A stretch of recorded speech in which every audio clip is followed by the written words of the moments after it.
So what if I told you that we can get our Sony footage to look more like Canon footage? Now, we all know that Canon has the best color science, hands down, and we know that the Sony color science, although on the A7 III and the R3 is a vast improvement from previous models, it's still not the best and most flattering. So for today's video, I'm going to tell you guys how you can get your footage to look more like Canon footage. Coming up.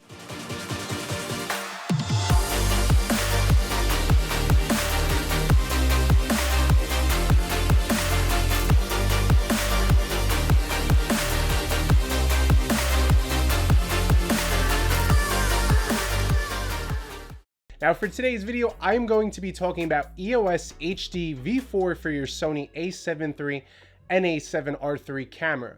We'll go over what exactly this is, how much it costs, how you use it, and I'll show you guys some test samples of the footage compared to S-Log2, Cine 4, and no picture profile. EOSHD is a company that makes picture profile settings, and you go onto their website, select the type of camera you're using. They're primarily around Sony based cameras to get color to look more like Canon color. So how EOSHD works is you go onto their website and you select your type of camera. And because the A7 III and A7R3 have improved color science from the previous models, I really want to see if these settings would give me more Canon-like colors out of my Sony camera. So I purchased it. It was like 35 bucks. They send you an email and a download link so you can go ahead, download the information, and then it gives you different profiles to use. So there's a standard profile and there's two HDL. I know one's like extreme warmth contrast or something like that.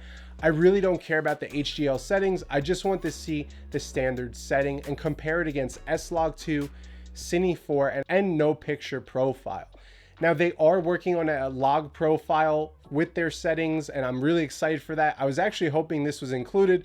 Didn't really read the information, I just bought it, and so pretty much it's just a straight profile. You hit record and you really shouldn't have to do much editing or color grading to your footage.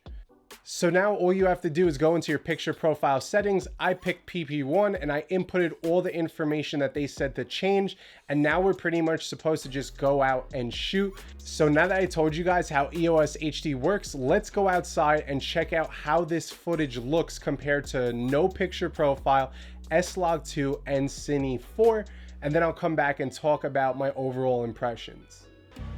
So just a disclaimer, I am not a professional colorist. I didn't go to school for it. I've been color grading for almost 2 years and I understand waveforms, how to stretch them out and push and pull the color to get the best results. And at the end of the day, color grading is all up to the creator. Now I did my best to match them up. So what you'll see on the left hand side is the EOS HD V4 shot in 24 frames per second 4K and the noted f-stop. Then we'll see no picture profile, Cine 4 with and without a grade, S-Log2 with and without a grade, and also a LUT. Now keep in mind, watch the S-Log2 footage because this is a custom picture profile and the magentas do look different than the oranges and the reds, but I want you to see the power of editing your picture profile for the best color that suits your needs. Let's check it out.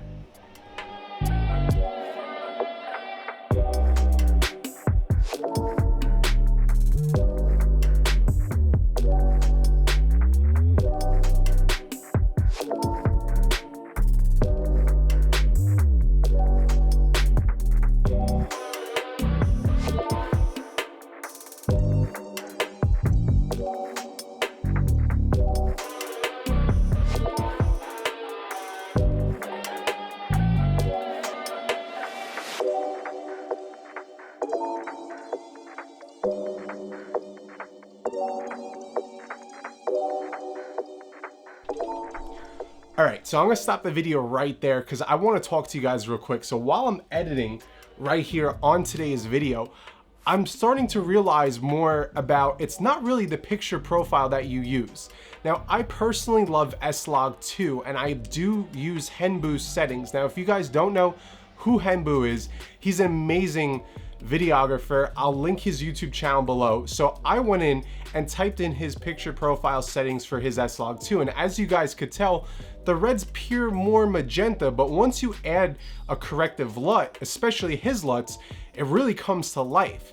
Now, EOS HD I think is great for those of you who do not want to grade your footage. We could tell the colors look great.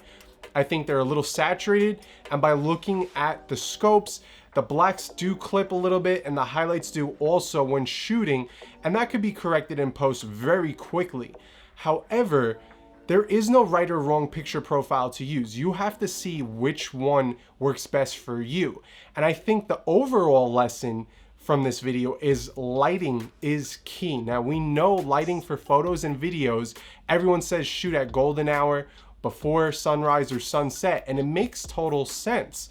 Now, we can use stuff like ND filters right here to cut the light down, as you guys could tell, and this will really help you be able to shoot like a very wide open shot at f1.8, 2.8 during the day in the middle of the sun. But for this video that I was recording the test samples, I went out at 9:30 in the morning.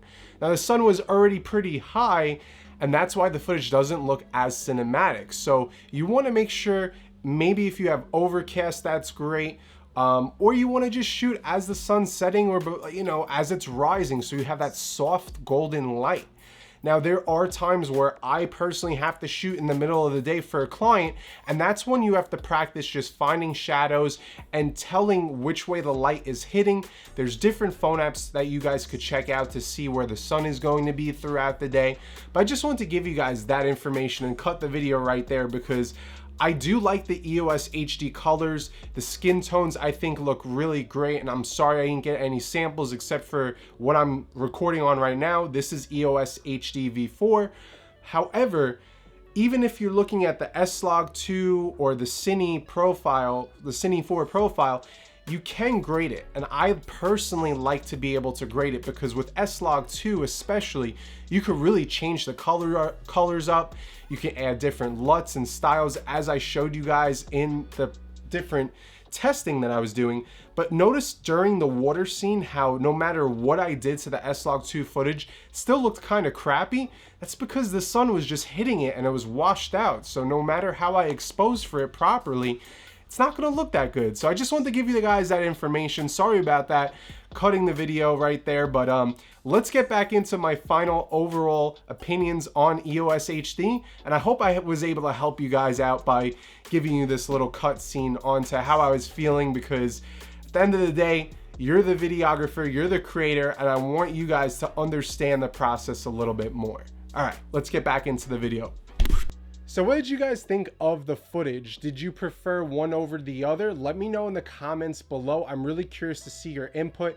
Now remember, I personally think that it looks a little bit too saturated, but we can go into the picture profile and dial back the saturation, because essentially it told us to bump it up. Now, I can't share with you the information on the settings because that would be doing a disservice to them over at EOS HD.